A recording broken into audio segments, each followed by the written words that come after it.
औज़ु बिल्लाहि मिनश्शैतानिर्रजीम बिस्मिल्लाहिर्रहमानिर्रहीम।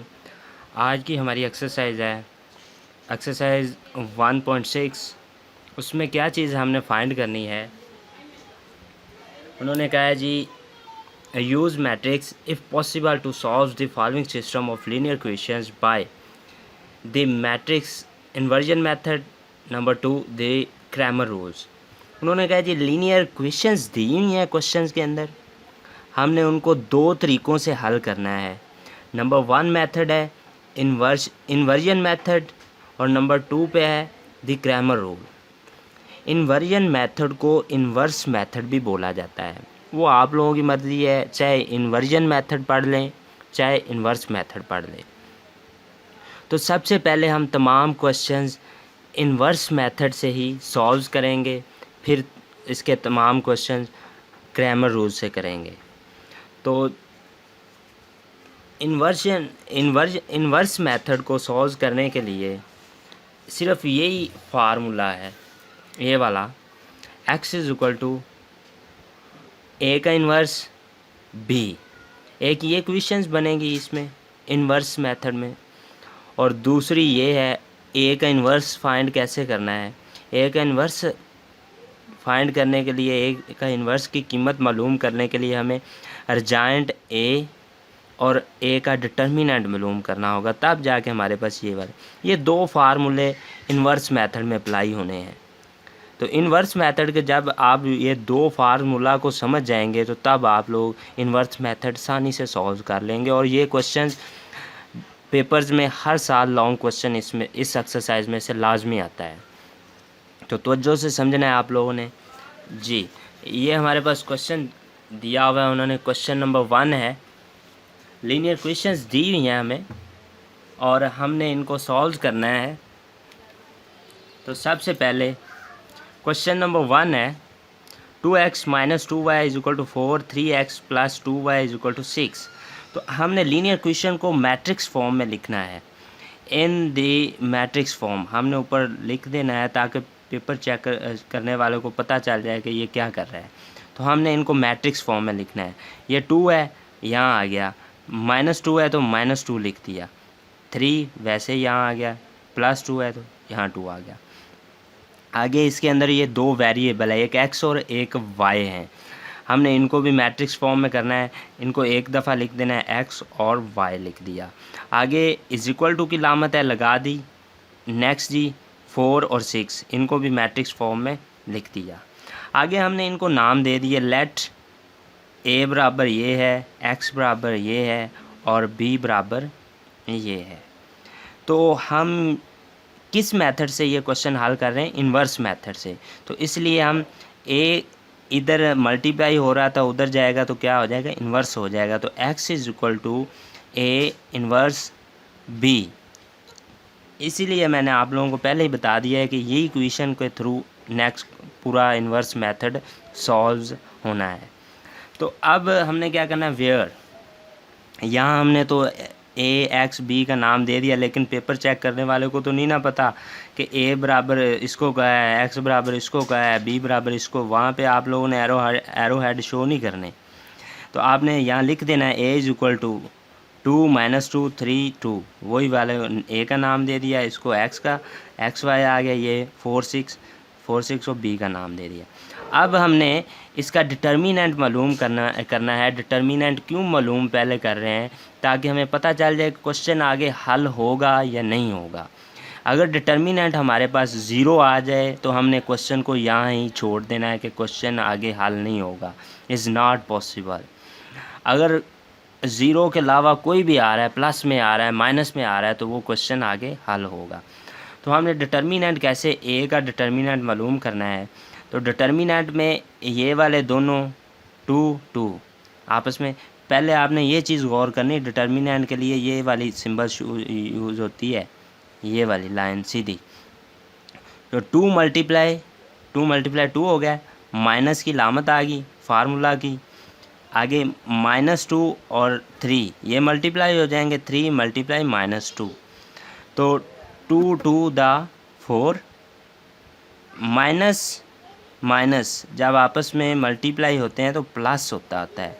आपने छोटी क्लासों में पढ़ा होगा, माइनस माइनस प्लस होता है, प्लस प्लस वो प्लस होता है, माइनस प्लस वो माइनस होता है। तो ये माइनस माइनस है तो प्लस हो गया, तो 3 2 द 6, तो ये 6 हो गया। तो हमारे पास ये 6 और 4 जब आपस में प्लस हुए तो क्या हो गया, डिटर्मिनेंट 10 आ गया। तो हमने क्या देना है, since a is equal to not 0 so a का इन्वर्स इज़ पॉसिबल, यानी कि क्वेश्चन आगे हल होगा। तो अब हमने क्या चीज़ फाइंड करनी है इसकी, हमने जी इसका अर्जेंट पहले फाइंड करना है। ए का इन्वर्स तक पहुंचने के लिए ना हमें ए का अर्जेंट मालूम करना होगा। ए की रकम हमने लिख ली, ए इज़ इक्वल टू 2 - 2 3 2। तो अर्जेंट में क्या चीज़ करते हैं, ये वाली फॉर्म है, इनकी जगह चेंज करते हैं और इनकी अलामतें चेंज करते हैं। तो 2 ये जगह चेंज होगी और यहाँ -2 था, ये +2 कर दिया, और ये +3 था, -3 कर दिया। ये अर्जेंट मालूम हो गया। हमने ए का डिटर्मिनेंट भी मालूम कर लिया है, ए का अर्जेंट भी मालूम कर लिया। अब इन्वर्स का जो फार्मूला था ए इन्वर्स का, अर्जेंट ए ओवर ए का मकता, यानी कि ए का डिटर्मिनेंट। तो अब हम इसको हल करेंगे। इसको 2 तरीके से हल कर सकते हैं।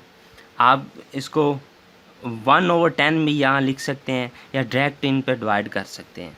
तो हमने क्या किया, डायरेक्ट कर रहे हैं, 2/10 कर लिया, 2/10 कर लिया, -3/10 कर दिया, 2/10 कर दिया। अब हमने इनको कट कर देना है, 2 1 द 2, 2 5 द 10, तो 1/5 हो गया। ये 2 1 द 2, 2 5 द 10, 1/5 ये हो गया, कट हो गया। ये क्या करना है जी, ये कट नहीं हो रहा है, 3/10 -3/10 वैसे का वैसे आ गया, -3/10, 2 1 द 2, 2 5 द 10, तो 1/5 ये वैसे नीचे आ गया। अब नेक्स्ट हमने क्या करना है जी, ये ए का इन्वर्स हमारे पास फाइंड हो गया। आगे हमने क्वेश्चन का राब्ता आपस में कायम रखने के लिए क्या करना है, फ्रॉम क्वेश्चन 1 जो फर्स्ट पेज पे हमने सॉल्व किया है उसको, x इज इक्वल टू ए का इन्वर्स b हमने लिया था। तो x बराबर क्या था, वो ये इस चीज़ के x y का था। ए का इन्वर्स जो अभी फाइंड किया है वो वाला आ गया माइनस, और b की रकम जो फर्स्ट पे हमने ली थी। अब हमने क्या करना है, इस मैट्रिक्स को इसके साथ मल्टीप्लाई करा देना है। मल्टीप्लाई करने का तरीका आप पीछे वाली एक्सरसाइज में बड़े अच्छे तरीके से समझ आए हो। ये वाली रो इस कॉलम के साथ मल्टीप्लाई होगी, तो 1/5 मल्टीप्लाई 4, 1/5 मल्टीप्लाई 4, प्लस की अलामत आएगी मल्टीप्लाई के रूल के मुताबिक। आगे 1/5 मल्टीप्लाई 6 हो गया। इसी तरह -3/10, -3/10 मल्टीप्लाई 4, ये वाली रो अब इस कॉलम के साथ 4, 1/5 मल्टीप्लाई 6, ओके हो गया। अब हमने क्या करना है जी, अगर कट रहे हैं तो काट देने, वरना वैसे ही रहने देने। ये 4 ऊपर मल्टीप्लाई हो जाएगा, 4/5 हो गया, प्लस की लामत आ गई, 6 ऊपर मल्टीप्लाई हो गया तो 6/5 हो गया। आगे जी नेक्स्ट ये है, ये क्या है जी, 4, 2 2 द 4, 2 5 द 10, तो हमारे पास ये 2 ऊपर इसके साथ क्या होगा, मल्टीप्लाई होगा, तो 3 2 द 6 और बटा 5 वैसे आ जाएगा, माइनस की लामत वैसे रहेगी, 5 और 6 और 5 आ गया, प्लस 6 ये इसके साथ मल्टीप्लाई और 5, 6 डिवाइडेड बाय 5 आ गया।